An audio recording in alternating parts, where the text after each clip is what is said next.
Okay, everybody, the session is about to start. If you're not already in the ballroom, make your way here now. Thank you.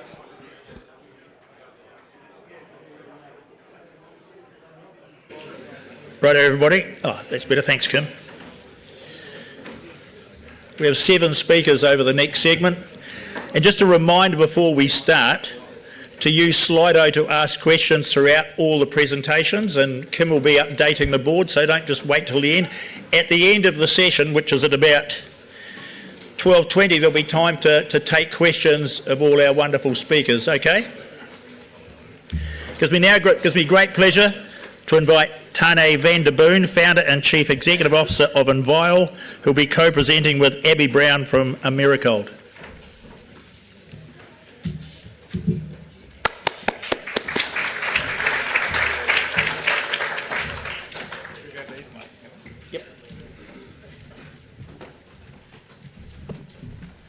Hello.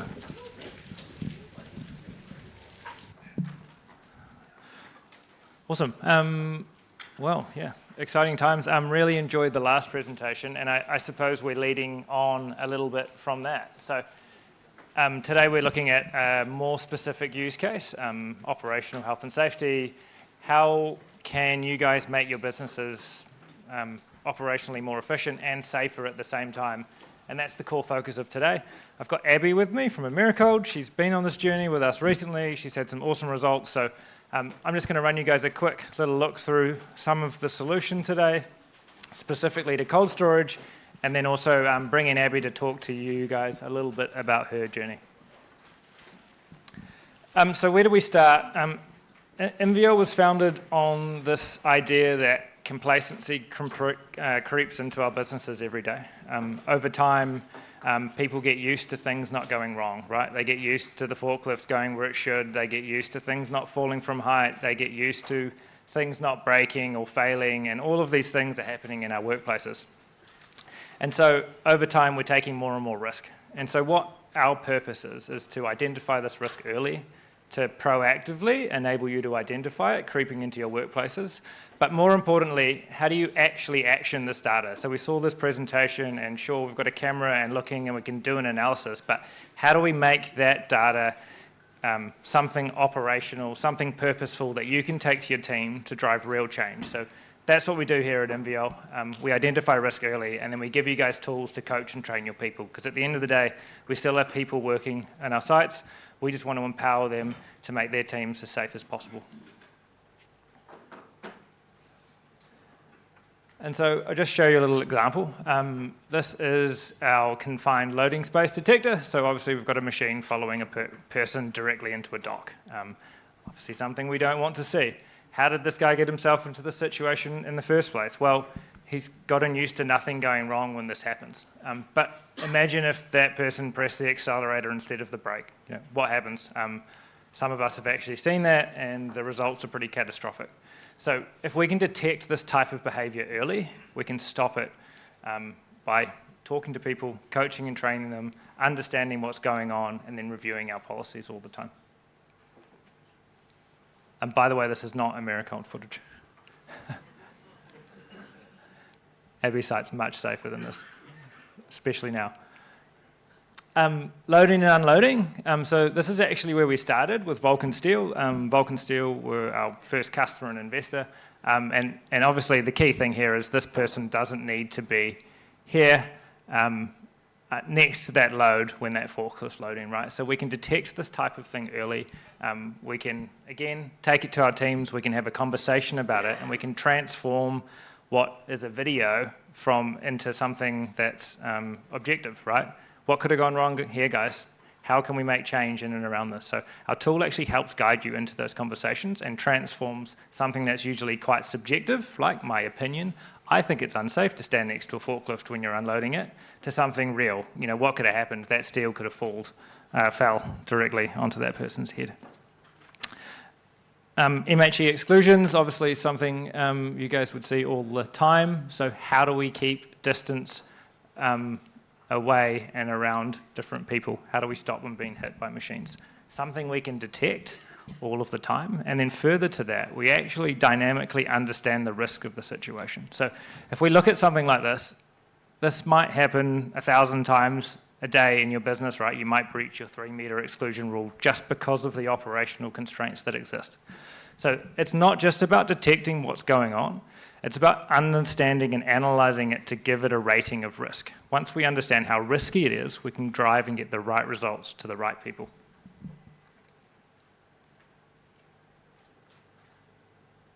So this is lifting and this is ergonomics. So at the start we saw what we would consider a good lift, and at the end we saw what we might consider a bad lift.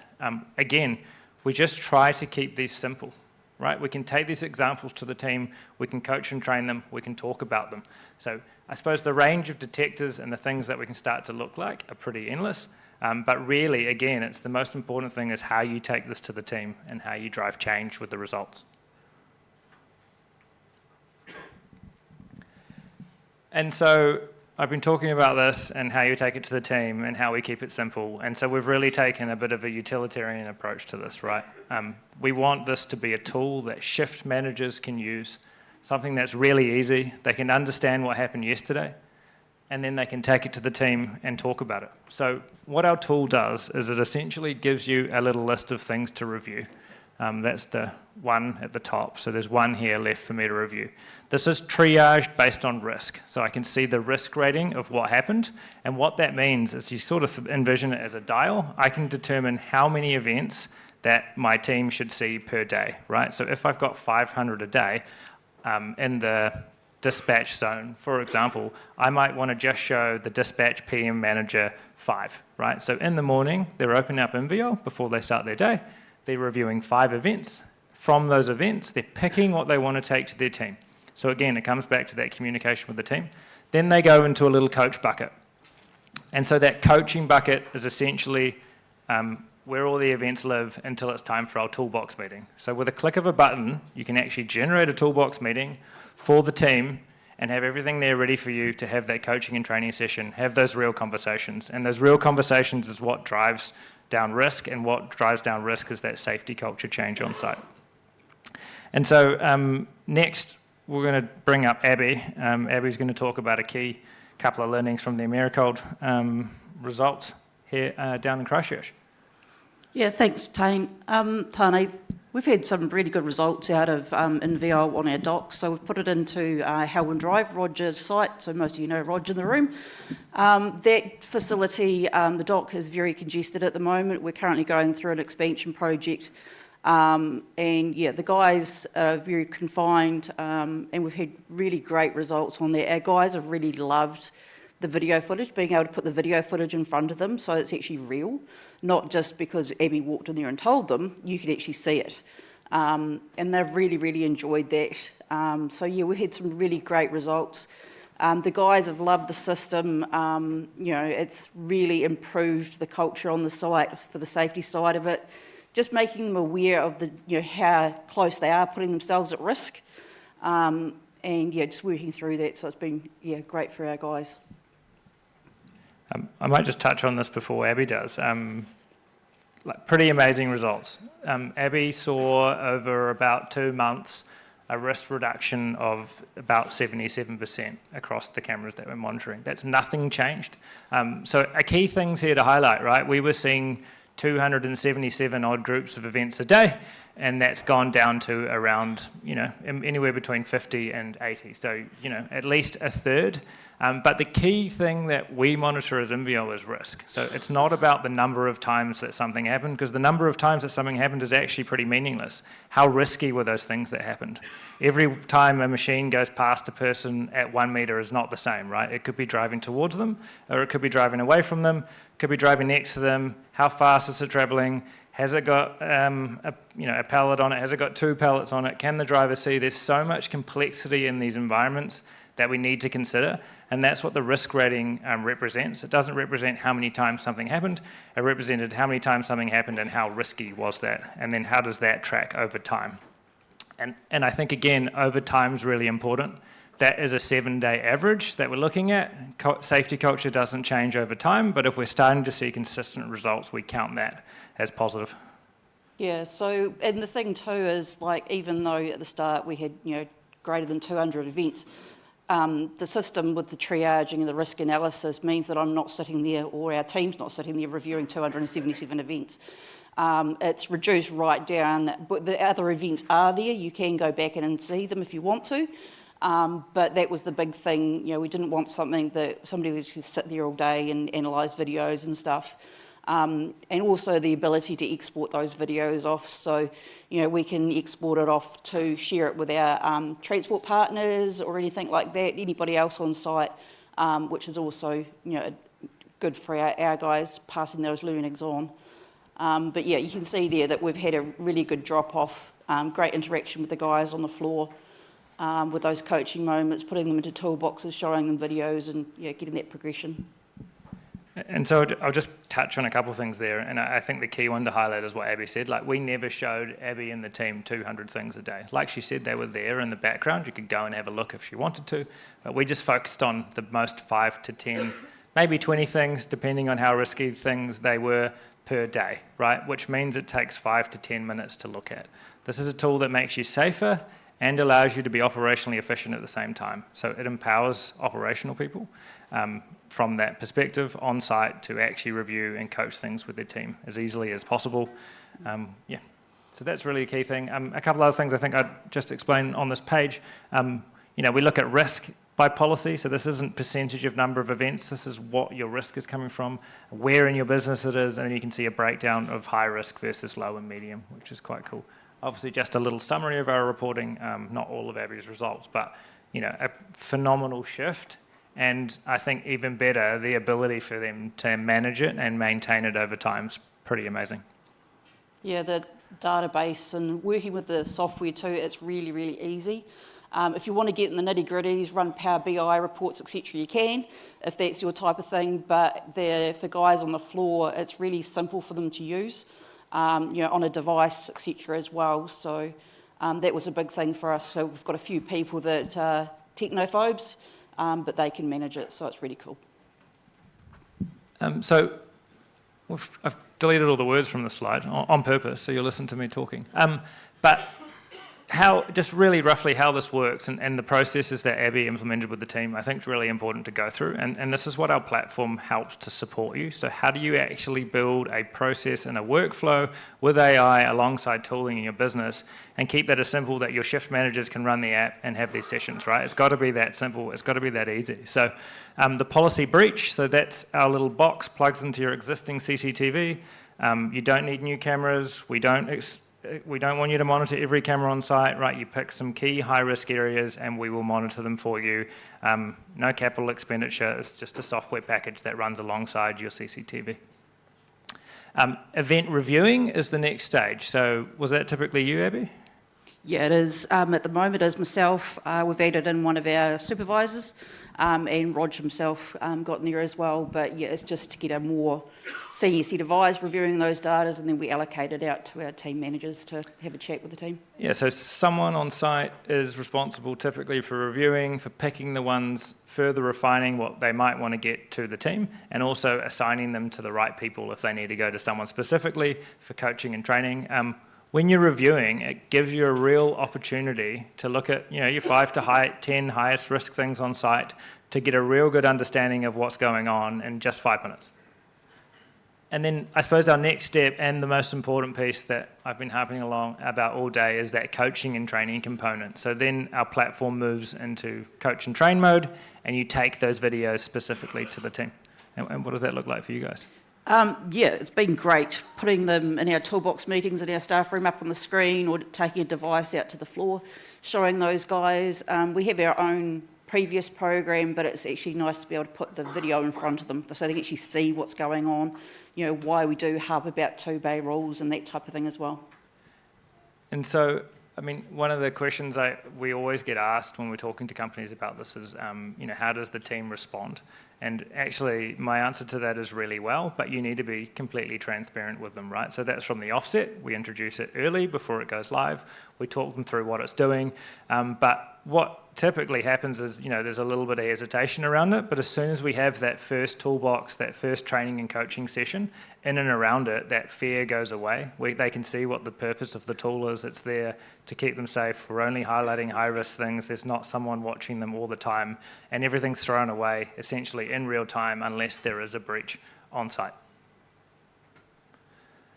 Once things are coached, they get marked as complete, and that's what helps drive that fancy chart that you saw before. So in the background, we're tracking who coached it, who trained it, how long that took, what was the risk, where did it happen.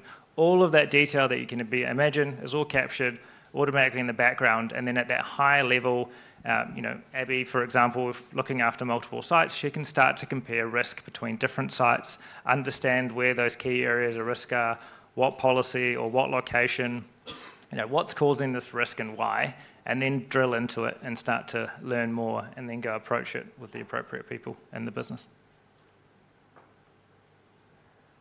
So last slide from us today, and I think the key thing that we've been talking about today is, making it very easy for you as business owners, as people who do care about their teams, to target those unsafe acts and those near misses at the bottom of the triangle. And so Henrik's triangle obviously describes that if we can target those bottom components from a safety perspective, we're far less likely to move to the top. So we can obviously detect those top things too, but we really don't want to be. So our tooling's designed to make it super easy for everyone to attack the unsafe acts, attack the near misses, and so we hopefully don't move further up to the top of the triangle. Did you have anything else to add, Abby? Cool. That's us. If you want to learn more, please come and find me or Abby. I'm here for the rest of the day, Abby for the rest of the conference. Happy to talk and answer any questions.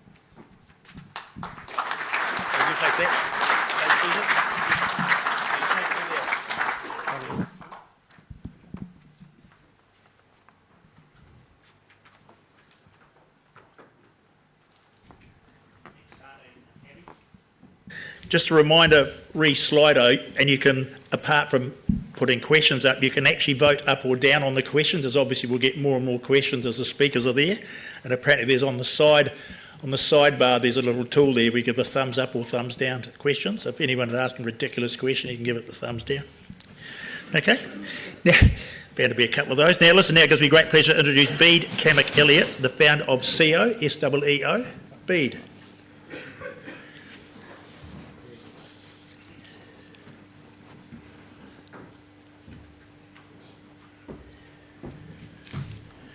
Morning, everyone. We all good? Can everyone hear me? Good morning. My name is Bede. I'm delighted to be here. I'm the founder of a company called SEO. Happen to be Inviol's largest competitor, which is a bit odd to be speaking directly after Tane, but here we are. So let's. You all get that vibe, I'm sure. So we've got a very quick 10 minutes. So now you know, SEO is the Latin word to know. So now you know, what do you do then? So Tane's talked about that, and I need to get my clicker. What now? What next? SEO is an AI-driven, independent verification, ongoing improvement, and assurance platform using your existing CCTV cameras. So how many people in the room are responsible ultimately for health and safety in their organisations? Fair few. Keep your hand up if it keeps you awake at night. Yeah, so it's a hot topic. So I'm sure many of you have followed the Tony Gibson prosecution from the Port of Auckland. These are the things that we learnt from that. So, and SEO supports these things. The importance of independently verifying work is done versus work is imagined. And Tane's has shown you some great examples of work is done versus what goes on in a boardroom, talking about SOPs, policies, etc. So that's work is imagined versus work is done. Then, in the case where there's a gap, and I'm afraid to say there always is, showing the importance of attempts to improve, whether it's via coaching, changing work design, all those sorts of things. And then establishing a process of ongoing assurance. CO does these three things. It's a platform that supports you to do this. So why this works is this is our current general approach to health and safety. So going from left to right, people assess critical risks. Person versus forklift, or vehicle on vehicle, or someone exposed to ammonia, or in your situation, someone stuck in a freezer. That's a critical risk. Then you invent controls.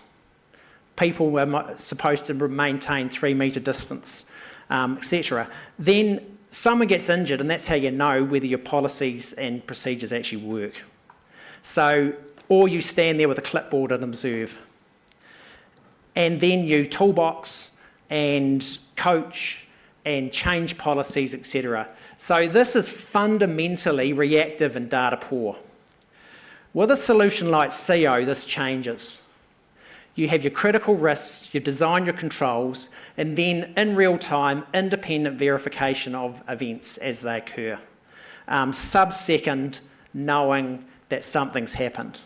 Then a suite of tools to assist in improvement, whether it's coaching, toolboxing, all those things. And then an ongoing automated set of data that provides assurance and analysis of what is going on around your key risks. That creates a virtual cycle of improvement. So it's fundamentally proactive and data rich.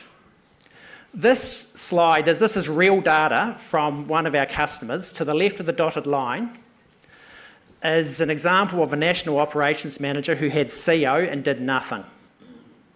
So that is the total number of events across their sites. That person left. On the right-hand side of the dotted line, there was a conversation with the new national operations guy. We showed him some of the events. He freaked out and went, holy hell, we're going to kill someone, and then got very focused.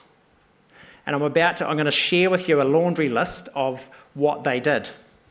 So that is the example of they have the same amount of work, the same amount of space. Nothing's changed other than how they reacted. And this is another example of an organisation. These are the highest risk events across time. An exponential drop in their risk profile. And what they did is this. And that's really the main topic of what I'm here to talk about. Is a focus on 10% technology versus 90% change leadership. Any technology solution, it's very easy to just stick it in and think job done. So if you think about a low technology solution like safety barriers, people invest huge amounts of money in safety barriers, but don't necessarily know whether people use them or not. So focusing on people using the technology, using it, triaging events, ensuring that follow-through happens, all those sorts of things, they are the change leadership piece. Tane, I'm sorry to do this to you, Tane, just keep mentioning it. Engaging workers from day dot is essential to the success of this sort of stuff. So CO out of the box protects the privacy of people. So images are blurred, so people don't know who the event is, but that can be turned off. People get squeamish around privacy. Are you using AI to track me, etc.? So it's vitally important to engage workers up front and say, this is here for your protection. And the fact of the matter is you're recording these events anyway, and you could find them, a person could sit there all day and find these events. So the importance of engaging workers in all stages is absolutely vital. It goes without saying But I showed you a slide of an organisation that didn't use the solution. Use the solution. It's so obvious. You've put it in, use it and embed it in your operation. It's vital that someone is assigned the responsibility for ensuring that events are looked at, they're triaged, they're coached and toolboxed and all those sorts of things. There's a term, focus on change the worker or change the work. So as a matter of priority, the importance of changing the work is vital. So focusing on what about our work design or our environment that creates these opportunities for mixing of people and forklifts or whatever the event is. So someone going inside a shipping container followed by a forklift or whatever, or two vehicles almost crashing into each other. Focusing on the work has a magical way of lowering your risk profile. And we have tons of examples of people looking at these types of events and going, oh, I can see what's happening here. I've got a forklift backing into an area where a person sits. Perhaps we should put some safety barrier there and that'll protect that person. And then we do some stuff with CO so they don't turn up. So focus on work design. Focus on behaviour is the second thing. So, and that comes down to people genuinely don't know how risky some of their behaviour is. So when you show them with video, the scales fall off their eyes. They go, I had no idea this was so risky. And the final thing is connect with as many systems as possible. So we can ingest the status of a machine and then look for a person interacting with that machine when it's in an unsafe condition. So you imagine a conveyor belt or a packing robot where a worker has had themselves locked in by another worker to see why the machine is jamming. They've defeated the guarding, the very expensive guarding you put in place, etc. You might want to know about that there's a person in a place when the status of the machine is in an unsafe thing. So that is about all I have time for. I'd be delighted for all Tane's people to come and talk to me. That'd be fantastic. I'm round until round for lunch, but I'd be delighted to show you CO, which is actually a life-saving system. Thank you.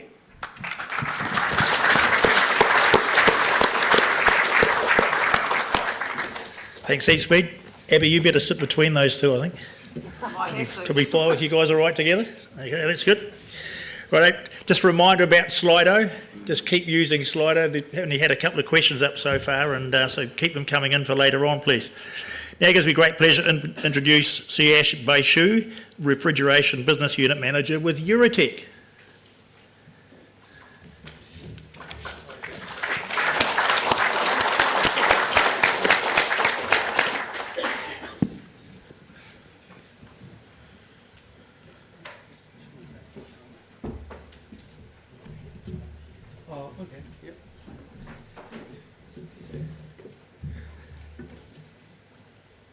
Okay, so my name's Suyash. Thanks, Brent. And it's my privilege to talk to you a little bit about some of the optimisation opportunities in control systems for refrigeration.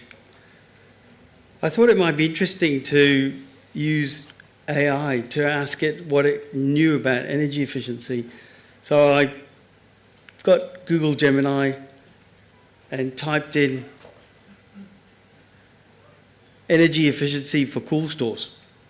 And I added the prefix New Zealand just to try and help it along and focus some of its search. And it did a kind of half-decent job. You know, the usual suspects are up there, you know, door management, temperature monitoring, lighting, the things that you might consider. It also goes into the refrigeration system. And at the bottom there's automation. It was nice to see that it singled out ICA as a good source of information. And I thought, well, if this is what an AI chatbot can do, what does a traditional internet search look like? So I asked Google the same question, and I think this was covered in Matt's presentation earlier. The gap is closing, but it still really needs a human to interpret the information that's being delivered. Google Chrome now actually gives you the AI result first. I ignored that, and you'll see after the sponsored results that ICA came up as the top result. Again, it was quite easy to find the tools and resources available on the ICA website, and there's a document there which I'm sure many of you are familiar with, which is the Good Practice Guide for Industrial Refrigeration. That's actually been updated in March of this year and peer-reviewed by none other than industry stalwart Dr. Donald Clellan. So in this document, you will find a whole host of opportunities singled out for optimising your plant. It's a lot more detailed than what the AI chatbot came up with. So I'm going to focus on a couple of areas here. One is direct expansion systems. There are a lot of cold storage facilities still using traditional refrigerants and direct expansion, and what we are seeing now is a move to reticulated or glycol secondary systems. This table actually shows you some of the, where the bird's eye, what the opportunities are for efficiency gains. So we're seeing a move to glycol or secondary reticulated loop, and the reason for that is countries are, through their obligations, climate obligations for phase down and reducing carbon footprint, are going away from F-gases. In Europe, they're typically a lot further ahead than we are in this part of the world, but New Zealand isn't doing too bad. And we're certainly seeing this as a choice of plant. So this system here, you can see the top part above the dotted line is a traditional, if you like, DX plant. And essentially what that allows is to limit your charge in the system and use a secondary refrigerant or glycol to send out to the cool store and do the cooling. Now you're probably asking, well, what's this got to do with AI and the theme of the conference? Well, it has a lot actually. This is a picture of the Build, Microsoft Build event earlier in May 2025.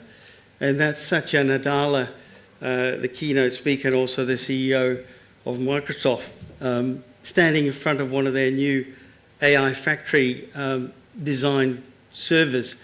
And you'll see these little orange and green devices, that I've highlighted there.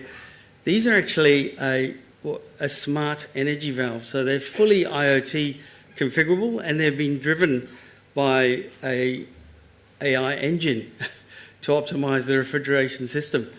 Why is this significant and why is it relevant to cold storage? Well, it is. If you look at this table here on the top right-hand side, you can see that above 75 kilowatts, there is actually not much available for AI factories and data centers to deliver the cooling load that you need.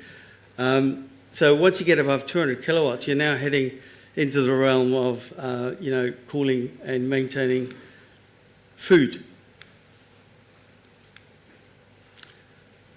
So inside these data centers, typically what you've got is a computer room air handler. It's no different to what you might see hanging in a cool store. There's a heat exchanger up there with a fan, and it's distributing cold air, across the product that you're trying to maintain. The common two factors with food and a data center is you need tight temperature control and you need to manage energy. Energy demand is increasing exponentially in data centers. It's forecast, if you believe what they say in the reports, it's forecast to be $1 trillion by 2030. investment in AI factories. So there's a smart company in Switzerland called Belimo, and they're the ones that actually developed that, what we call smart control device. And what they did is they built a sensor that could detect in real time what the concentration of the glycol was in the loop. Anyone who's running a glycol store will know that, you know, the composition can change over time, and it's something that can affect the thermodynamic performance quite a bit. So having a sensor that's fully automated and sending that information back to either an automation system, whether it's in the cloud, these are fully cloud integratable, or even with an AI engine sitting over the top of it. There's some pretty smart people using devices like this downstream in your systems to deliver the best temperature and performance. This is just a snapshot of I've highlighted some of the areas that might be of interest depending on where you sit in the business. Now, the other type of plant I mentioned at the start was direct expansion plant. Now, there's a lot of these systems still out there, particularly for horticultural applications. They've still got significant life left in them, and in that ECA document, they highlighted significant potential for using electronic expansion valves. Electronic expansion valves aren't new. They've been around for 25, 30 years. I guess what's relevant to a cool store operator is, you know, how do they fit into the business, you know, in a modern context.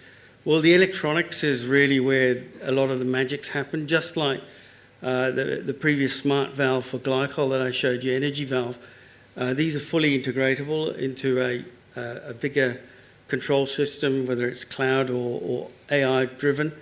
Some of the arguments for using electronic valves,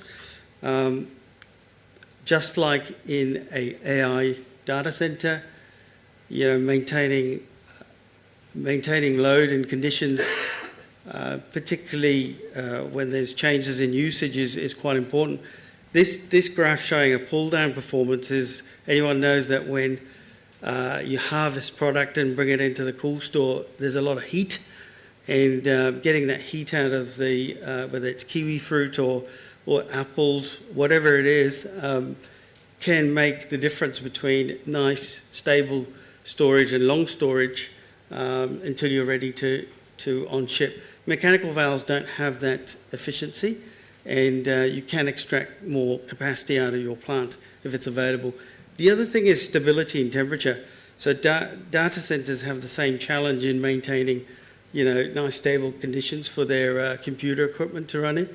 So with electronic valves, you can bring that band and tighten it right up. Mechanical valves don't quite have that resolution. There's also seasonality that you can take into account. In our growing season, we then harvest, store, and ship around the world. Not so, mainly for horticultural. And what you can see on the right there, you'll see in the winter months, where perhaps our storage is quite high, with electronic valves, you can take advantage of the cooler ambience to reduce energy consumption and you know, run your plant more efficiently. This slide shows the minefield that is modern refrigerants. Unfortunately, there is no end to it in sight.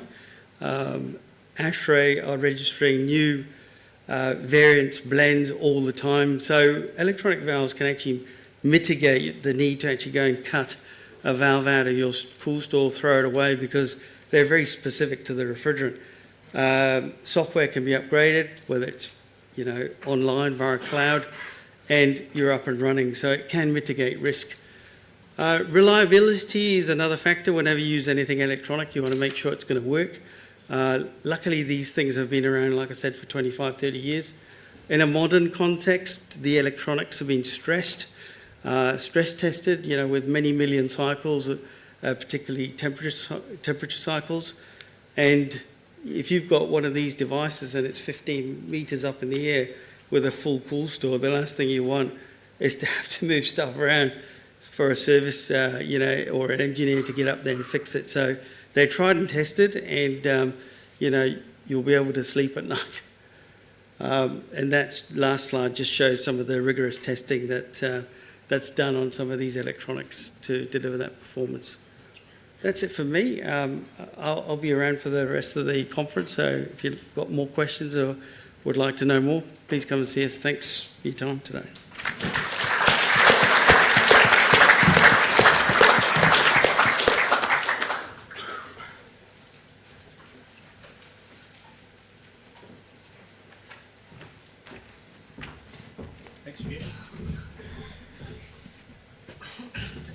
And for those of you having trouble with Slido, if you can't get on with the scanning the QR code, just go to slido.com and enter the password, the code that's on the sheet there in front of you, okay, if you're having any issues. Next speaker is Jonny Corlett, golfer extraordinaire, burglar extraordinaire actually, Jonny, aren't you really, after last year? Customer Strategy Manager with Simply Energy. Jonny. Oh, Thanks, Brent. good idea. Awesome, thanks, Brent. Promised I didn't win the golf yesterday. Okay, so over the next 10 minutes, we're going to talk about the intersection of AI with our energy consumption. And we all know that electricity is a key cost for us. And so we're going to talk about some ways to improve that in the years ahead. I guess just want to premise this presentation. A lot of it is around this concept of cool stores, and when energy folk like me look at a cool store, what we see is big batteries. You can put a whole lot of energy in them and you can store that energy, and then you can choose when to release that energy.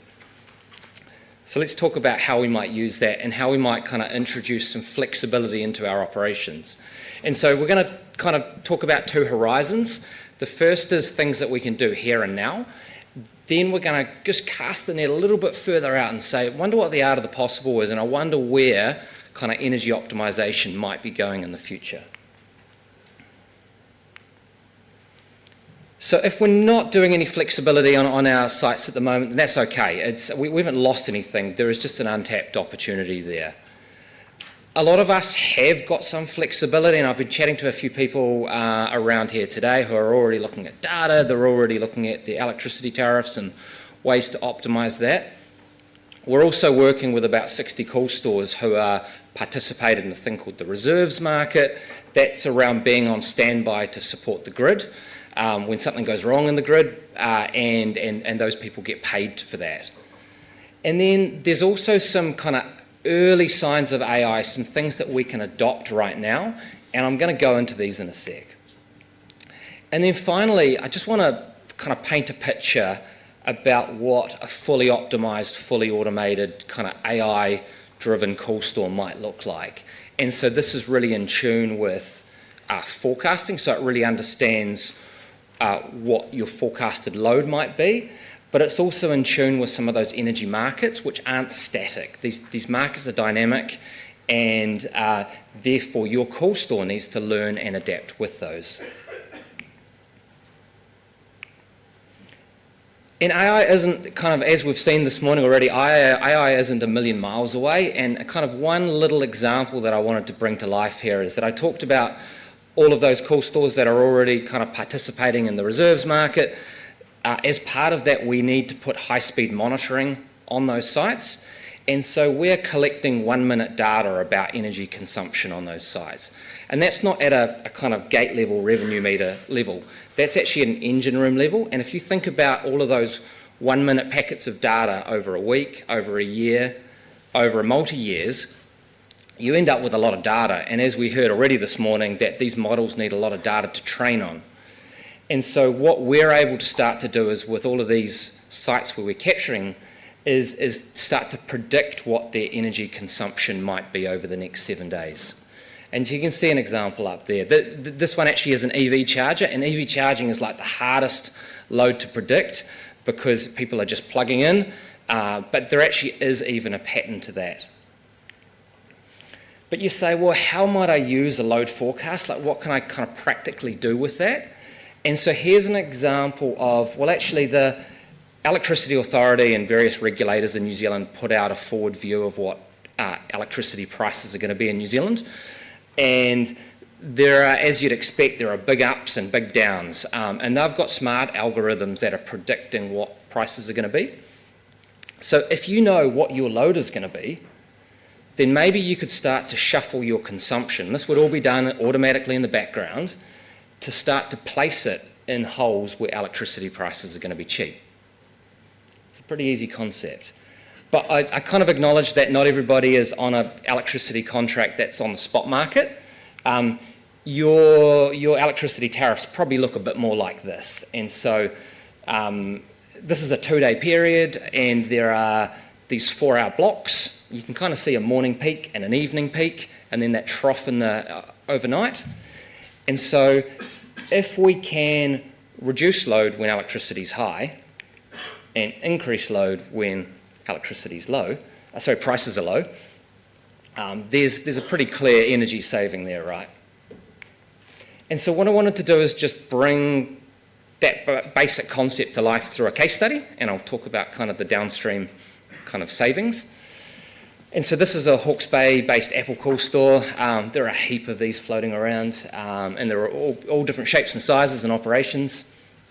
And they came to us and said, hey, Jonny, we think we can do kind of 6 hours of load shifting in the evening, but we want to test that. And actually, let's start small. Let's kind of start with 2 hours, and then we'll build up to 4 hours, and then we'll go to 6 hours.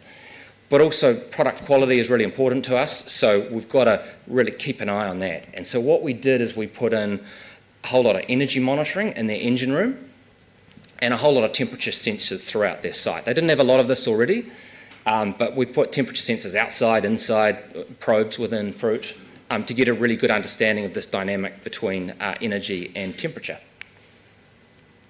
And then because we were running a test, we also wanted to control the variables. And so we ended up focusing on weekends when there were no door movements or less door movements and product movements. And then also we looked at days with similar ambient temperatures outside, because we know that our cool stores run harder when it's hot outside.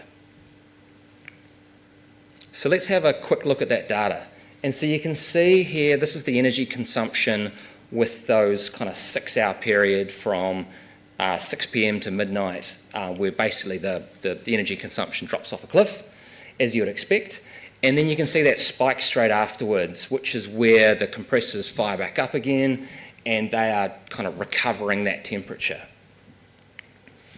As I said, we've got, and there was too many kind of temperature lines to put on a chart, but I've just put one on here, and you can kind of start to see the dynamic when, so yes, temperatures do go up when you turn the refrigeration system off, it makes sense. But actually they're staying within a safe threshold of, in this case, it was 1 degree, and we've always got that kind of visibility. And so, in the future, we can, if we're hitting a temperature threshold, we can revert back to normal operations. So, what's the impact? So we looked over we ran lots of these tests on this particular site, and as you'd expect, every site is different. But we saw a consistent 18% saving in their electricity cost through a combination of this cheaper electricity, so moving to less expensive times of the day, but also there's an energy efficiency play here as well, where some refrigeration systems actually operate more efficiently when instead of starting and stopping, they actually like to run for sustained periods. If there's any refrigeration engineers in the room, I'd love to chat afterwards. And I guess if we just take, this is quite a basic example that we've just gone through here, which is about a 6-hour kind of fixed window. But if we think ahead to, well, what does the next evolution of this look like?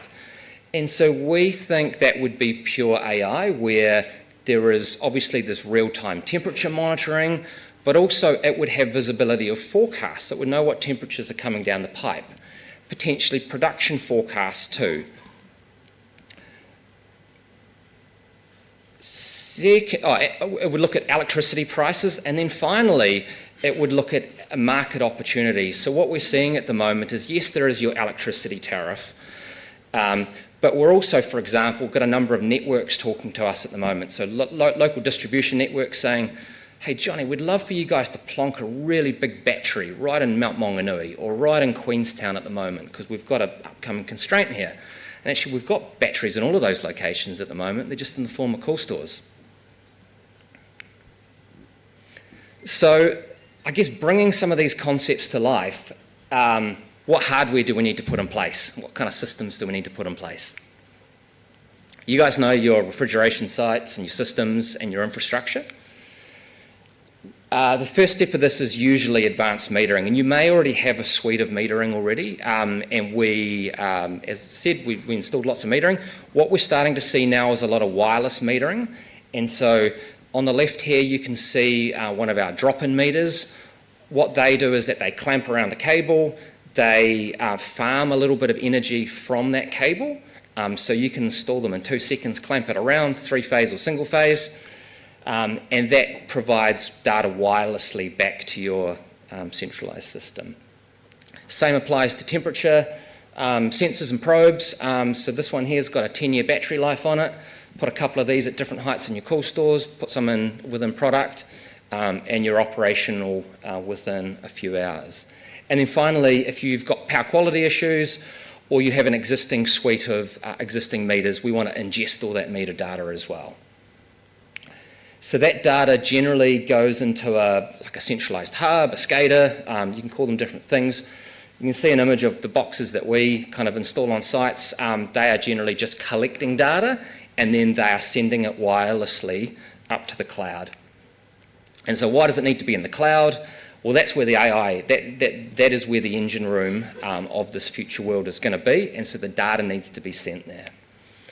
It also means that we can do some really cool real-time monitoring. And if out here we've got an example of some of these meters rigged up to a chili bin. I think we were going to put some ice creams in the chili bin, so come and grab one. But also you can see the kind of how that real-time tracking from temperature and energy consumption is kind of logged. Cool, so hopefully that's encourage everybody to get started. If you're not using your site flexibly, awesome opportunity out there, and you know this is the foundational stuff that will be built upon in the years ahead. Thank you.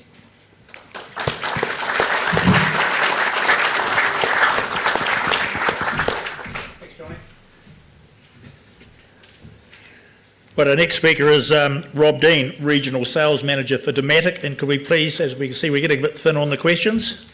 Get your brains in order, folks. Should have recovered from last night, a few of you, my boys especially. Over to you, Rob. Thank you. Well, good morning, everyone. Firstly, I'd like to say thank you to the Cold Storage Association for inviting Dematic along and for me to waffle on for the next 10 minutes or so. Very much appreciated. So I guess in line with some of the emerging technologies that we're talking about, I'm going to talk quickly about augmented reality vision-directed picking. It says here the future is here now, and it certainly is. I guess the question for you is, are you ready?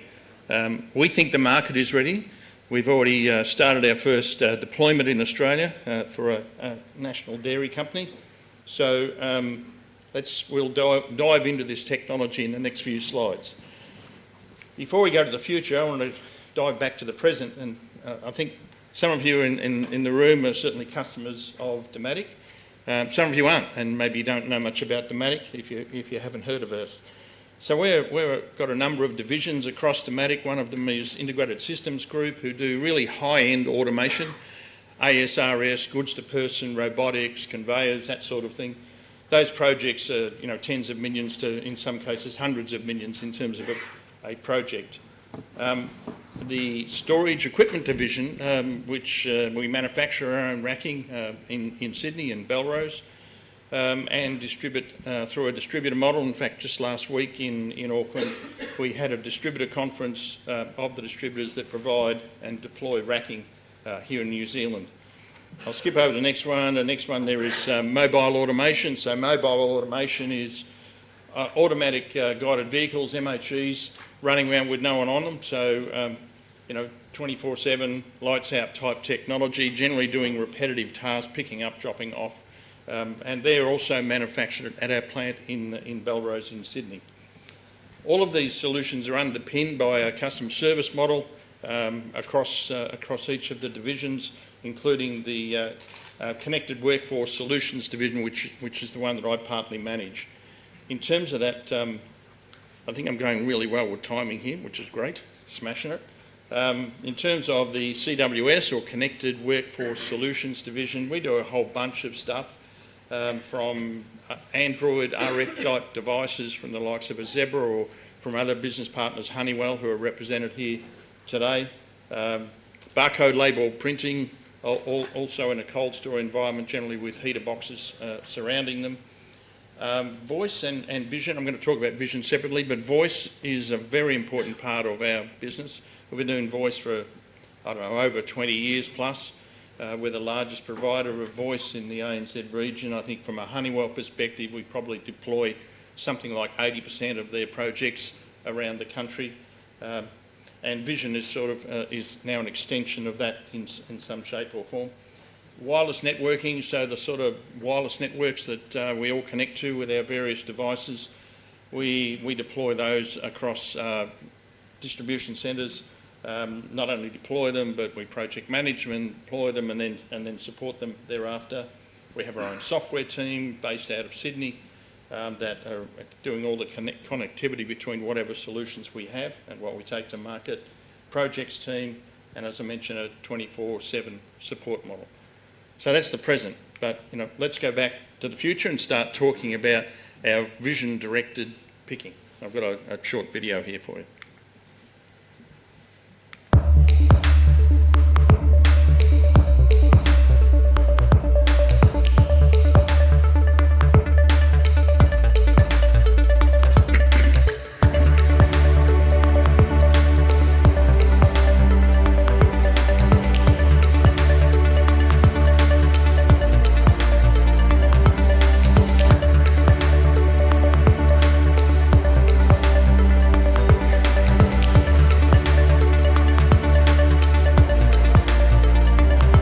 Camera. Tu ok.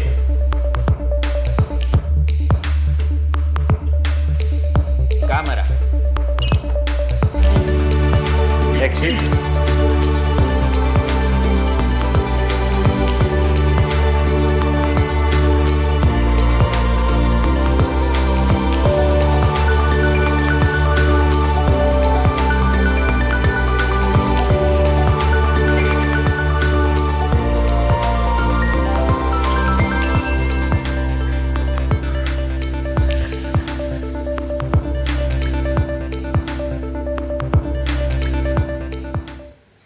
So a really good, high-level overview of using this vision technology.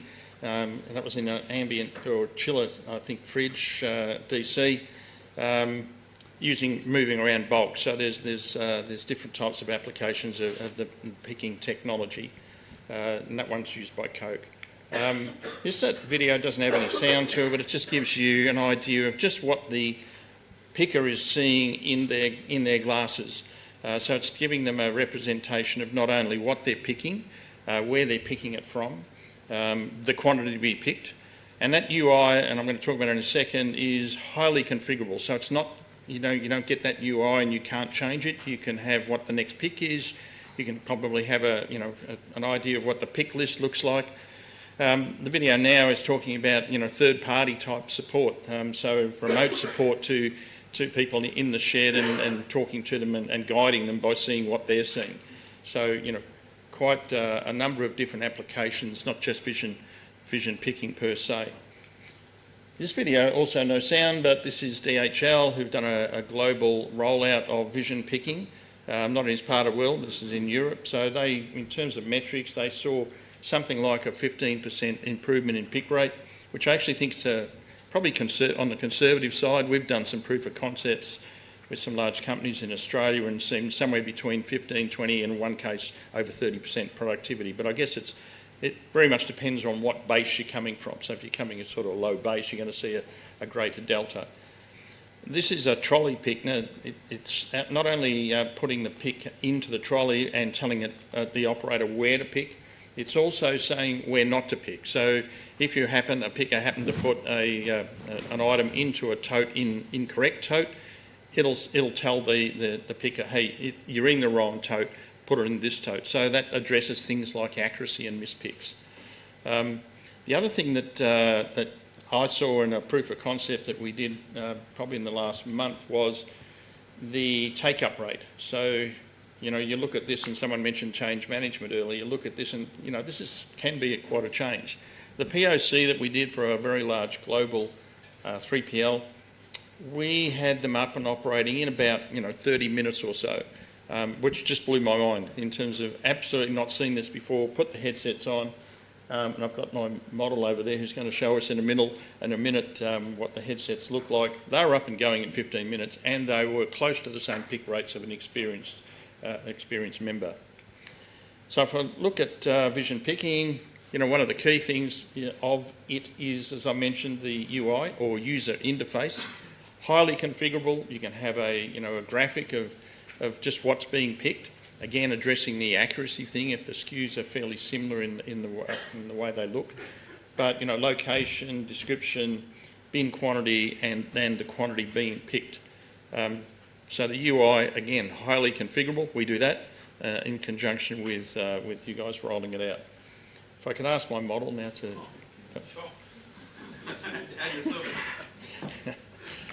So this is the headset that can be worn. So again, adaptable. The camera, which you see coming to the right there, nicely done, it's not in. And one of the things I thought, well, it's going to get in the way, and I'm uncoordinated the best of times, but it's going to block my view. But if I use the analogy like a heads-up display in the cars these days, it's not interrupting your field of view at all. It's where you want to have it placed, and it gives you that camera a full view of that UI that I was showing earlier. Left and right, yes, it's adaptable to where everyone in the room has a dominant eye, believe it or not. Another thing you learn, which you can do a test, and should you using your right eye or your left eye. And as I mentioned, it does have voice prompts as well. So it's almost like voice on steroids to a degree. So there is that voice prompting, plus there is now the visual of what you're actually picking.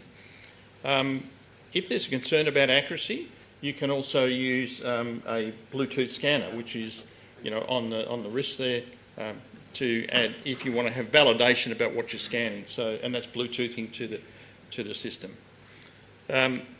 Okay, so in terms of a summary, it's ergonomic. You've got hands-free. We were talking about health and safety earlier.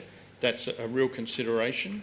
I mentioned about customisable UI or user interface, designed to mirror whatever your requirements are.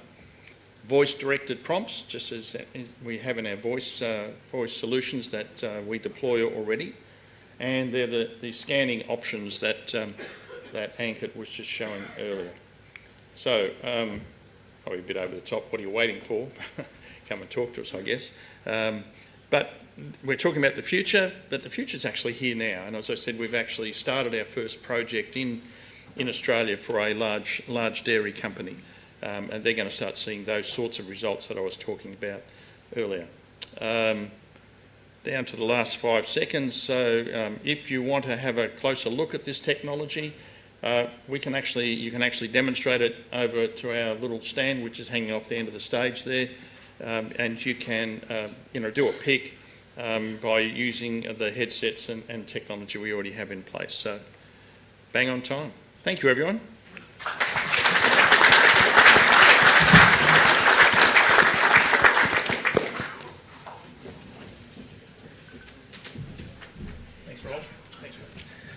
Technology. Yeah, we're not friends, man, technology, but I can see where the world's going, man. It's very exciting times.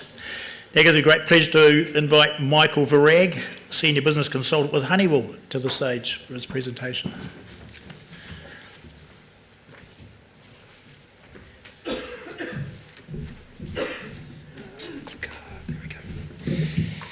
Morning, everyone. My name's Michael. I'm part of the Honeywell team across Australia and New Zealand, and here to talk about voice guided picking, or guided work solutions, and it's been around for about 40 years, but where is it going? So, yeah, cool. Just from a business perspective, when we look at any type of technology, okay, and it can be AI, it can be data-driven, it can be, hardware, we understand what and where does it actually fit within a business, right? So the role of myself actually is to go and understand exactly what a business requires, what do you need, what's your outcomes, short, medium and long term. What globally we look at is what do customers actually want. So we do surveys and there's some results that are up there. There's sort of 4 key areas when we look at labour availability and the changing workforce that we have out in the environment. Okay, those two are mutually exclusive, pretty much connected. Where we have had challenges throughout COVID, post-COVID, changing environments, technology sort of offsets that in a way. So businesses are looking at what's out there, what can we do to manage costs as well, but also introduce technology that's going to get us from where we are today, but also see us through to our future goals as well, right? One of those have been for close to 40 years now is voice technology, okay? Voice guided work solutions and voice picking.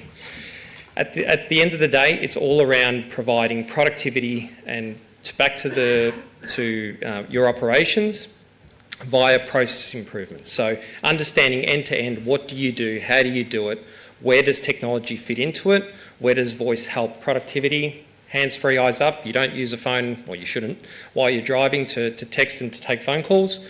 You are freeing your hands up, you're freeing your eyes up to actually concentrate on what you are doing and how you are doing it. Okay, so that's the basic principle. What we understand is how does it actually fit into your environment, and then we run proof of concepts to actually understand how is it going to, with your operators, current processes, enhance those, modify those, and actually give you benefits on the back end. Now with that, and we sit across multiple areas such as DC operations, maintenance and inspection through repair maintenance orders, quality assurances. We cater for almost everything. Retail space mirrors pretty much a distribution centre when you look at it. We pair it up with technology, whether it's a mobility device like you can see up there, an Android device, one that's got a scanner, a headset goes on the operator, and we pretty much pair it up with ring scanners or other technologies, right? And now it's the other technologies that have started to play in this environment over the last number of years. And that's all around software, data, analytics, and AI, right? So Honeywell globally, and as you can sort of see here, this is a 10-pick challenge. We pair up, your current operations, understand what you do, how you go ahead and do it. What we do is we record it, we see it. So on the right-hand side, you can see up there, there's an operator who's picking with an RF gun. That can be paper, that can be pick to light, it doesn't matter. And what we do is we mirror your current operations using voice, modifying processes where we think we can reduce waste to give you some type of ROI, some type of productivity, some type of safety impact at the back end, right? So what we want to look at is through this technology, what can we do moving forward? So Honeywell globally, right, if I sort of take a step back, we have our fingers in a lot of different pies. We deal with Google from an Android space. Our devices are all Android certified when you look at our solution stack. So we do have devices that run Android, right? So we pair up with Qualcomm for chipsets. What technologies, where are our devices going? Scan engines, what's the future of scanning? AI, augmented reality, all these different software layers, right? How does data drive what your business is doing? And there's been a lot of talk around, data, okay? AI, what is it going to do? How is it going to do it? This is all data that's being fed right now. Now, WMSs, we pair up with WMSs, currently have some type of data metrics, right? When you look at operations, we want to know exactly what operators are doing, what the business is doing, what our maintenance teams are doing, what infrastructure is there and how that's feeding our workforce moving forward. So as you can sort of see in the middle there, we've got hardware, we've got scanning, we've got the voice. There are software layers that sit on the device, right? This can be from a WMS. There's things like workforce intelligence, operational intelligence that feed data directly into an engine, okay? And what does that look like? Voice actually combines a lot of these different types of technologies that Honeywell have acquired over time, right? Things like asset management tools through your workforce intelligence, understanding what your devices are doing, when they're doing it and how they're doing it, okay? Drop detections, check-in, check-outs. These are things that normal operations want to know and crave that type of information pretty much in real time. Workforce intelligence is a task management system. If there's an incident that's occurred, operators can call in using Smart Talk to their supervisors to say, hey, there's a near miss in this aisle, there's a spill in that aisle, there's something that's happened to one of the conveyor systems out in the operations. That will feed through, that can be tracked through workforce intelligence, assign someone to go and fix it, and that data is being fed back into an engine where you can actually see exactly what impact has happened to your operations from a supervisor level, management level, ops level, national level. Okay, so all of that's feeding into a database. Then we look at, touched on Smart Talk, which is a unified communications platform. Okay, similar to what Teams does, similar to what your CB radios used to do, push to talk, communicate one-on-one, one to team, or video call to one another. Okay, and Swift Decoder is essentially using camera-based technology, okay, so similar to what Vision, because it is something that is creeping into the market as well and something that we are working with. Pairing that up with AI to start scanning and monitoring exactly what's going on in the warehouse, using AI to detect anomalies, detect data anomalies, detect things that might be unsafe within the environment that the operator doesn't even see in their field of vision. How does that pair up all together? Okay, so it's a data suite that now is feeding an engine, right? AI is one of these tools that we use to start picking up anomalies, feeding that information back to operators, okay? So all of those different software layers, okay, it's moved away more from hardware now to software. What does that actually do from an operations perspective? You can have an operator here on the left-hand side going about their normal day, okay? Going out there, doing receiving, pickups, putaways, doesn't matter what it is, outbound. You can pair it up with some type of augmented reality system that is currently in operation working with your current WMS systems. You have an incident where there's an operator sitting at their desk, a supervisor, an operations manager, and an alert pops up through Op Intel. Something's happened to one of the devices. It's a hard drop detection. You go in there and you have a look. It's shown, okay, this operator has had on their device a hard drop. You can call them up through Smart Talk and say, hey, is everything okay? We've seen that something has happened to your device. Sorry, I've just dropped it accidentally. Or they could have had a fall and said, look, I've fallen over, I've had a near miss, I can't get up. You can send someone out to actually address that immediately, okay? Or it could just be, you know, something's happened. That will automatically feed workforce intelligence, okay, as a task that has been closed out. So not only are you closing off compliance, not only are you tracking things that have happened throughout your operations, but you're also then managing your workforce, making sure that there are metrics feeding, and this on the left-hand side here, you're feeding data into a metric that is being monitored in real time. What's your operations look like? What's your pick rates look like? Is there any infrastructure that's happened? Anything that's gone down that we need to address? Are we in front? Are we behind?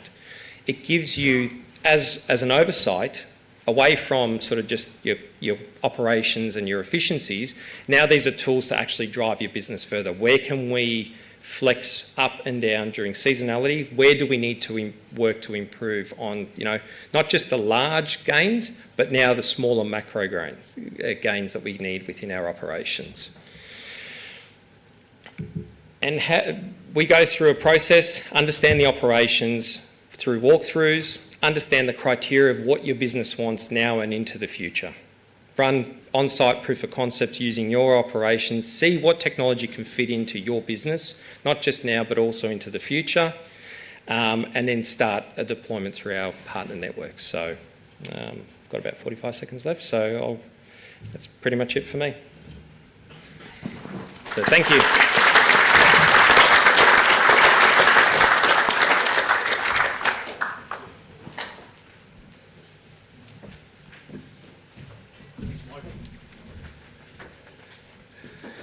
Thank you each and every one of you for staying within the time. It's obviously the fear of Kim, but it's good. It gives us more time for Q&A and probably a longer lunch. So really good. So now we're going to get into the new way we do things. Now is I'll be asking you guys questions that refer to whoever, and this is all new for us.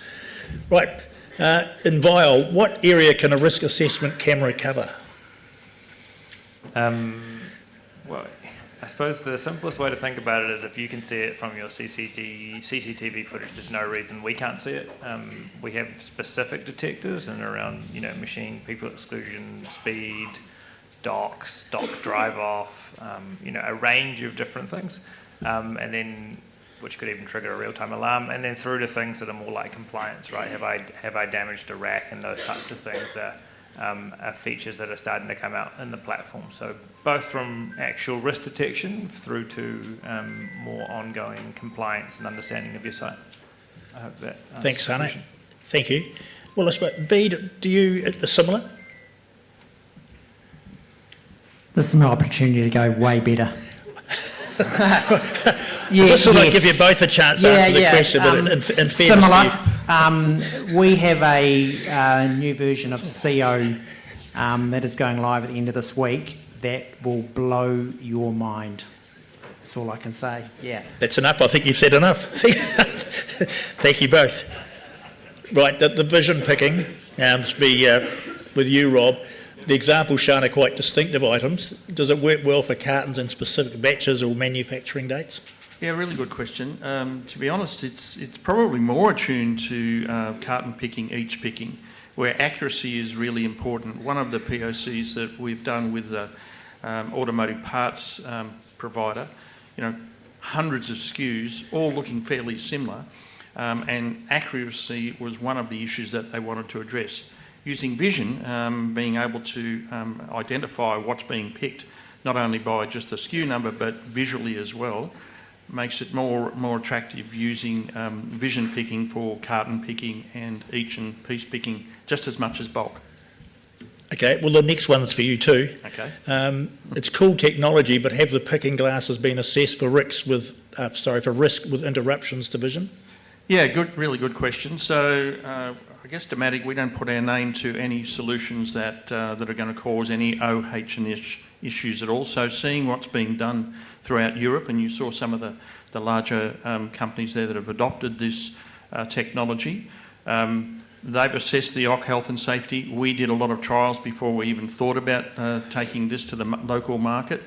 We're comfortable with the OH&S issues. As I mentioned during my talk, what I was concerned about, it is going to interrupt your field of view, but you either have the camera either below your eyes line of sight or above it, which is not interrupting the view that you're getting at all. And if any of you come over to our stand, you'll be able to put a headset on it and demonstrate that for yourself. Great, thanks Rob. Keep the questions coming, by the way. The board's currently being updated, so keep coming. If a question hasn't come up, that's not to say that it's not going to come up. Jonny, how much time does the management team typically have to invest to deploy your solutions? Not a lot. So the great thing about having wireless technology, and specifically, is that it is really fast to install, and we generally work with your site team to do that. The real kind of one of the challenges, or one of the kind of opportunities, is around just getting your team familiar and getting your team kind of open to the idea of operating your plant flexibly. Putting monitoring in shouldn't be a foreign concept, but operating a plant flexibility takes a bit of education about the opportunity there. Cool bananas. Keep that mic.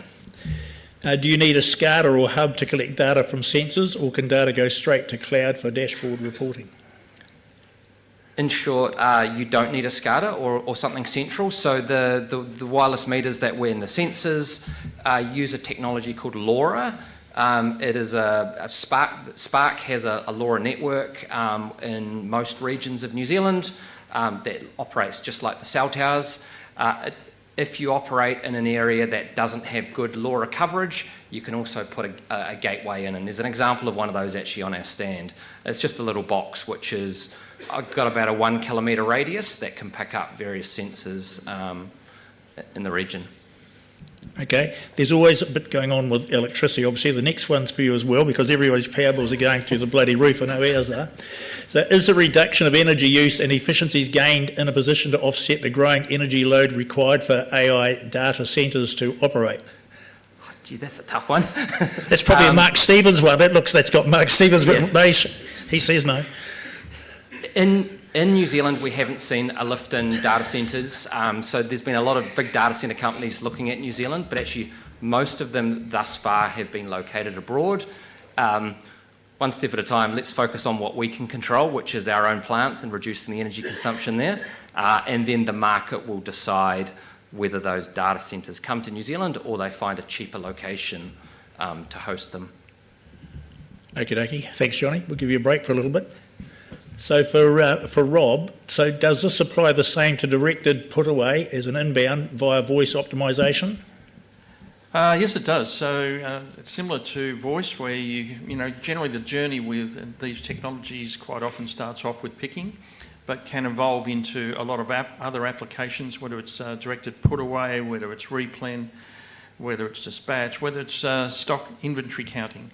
So aligned with that is the vision technology that performs all those applications in much the same fashion, but adding that visual component to the technology. Okay, cheers, Rob. Okay.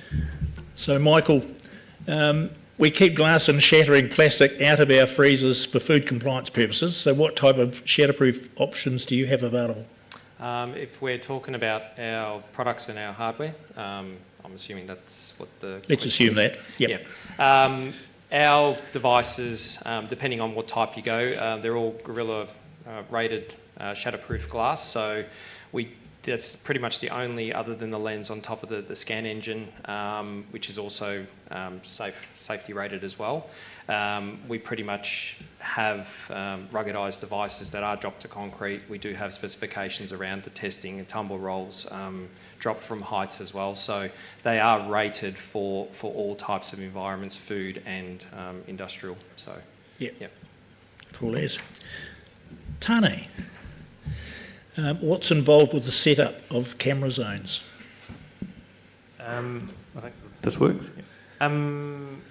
Not much, really. We ship a little box to your site, you plug it into your CCTV network, and we will work with your teams to configure what you want to see and what is appropriate. Often even come and visit if it's the first site in your business to learn a little bit more how you operate and make sure it fits in and that you are getting the data and the events that you want to see out of the system. And further to that, can we put Inviol on a 360-degree camera? Yep. Okay, that'd be ditto Bede, ditto. ditto. is an example of that. Yep. Optimised for 360s, yes. Okay, yep, excellent. So, and how much... Got to be careful he doesn't grandstand him, eh? Right, a bit of one-upmanship going on. How much time goes into viewing data versus acting on the incident? Tane? Well, I think it differs between systems. It depends how many you want to look at and how many are given to you, but ideally, from our perspective, it's 5 to 10 minutes a day. So yours will be quicker than Bede's? much quicker. Just thought I'd give you a chance, mate, get one up. Obviously. Thank you, Bede. No. That's it. We have a different way of looking at events that can assist you. So, again, it's looking at the data's one piece. The important thing is ultimately what you do to change your work design and behaviour modification. You guys are providing a great deal of entertainment. This is unexpected. This is good. Got more questions for these guys? Right, now back to Michael. No, we've done that. All right, okay. Where are Inviol and the CEO going for dinner tonight? Different parts of Napier, I'd suggest. I've said no to a room, definitely. Okay, now for Tane. Does the platform work with others that could lock a fork to specific speeds depending on location or situation? That could be a typo, whatever, but you could... Does the platform work with others that could lock a fork? I'll stop a forklift. We do integrate with other systems, and we can trigger things based on certain actions. We haven't stopped a forklift before. We've run sirens, alarms. Bede might stop a forklift. Okay. Tane, not quite yet. This is great. This is great. Suyash, what is the cost difference between manual valves, versus electronic valves? Size matters. That big energy valve that I had up on the screen there, it is for a large industrial system. The electronic valves go really small.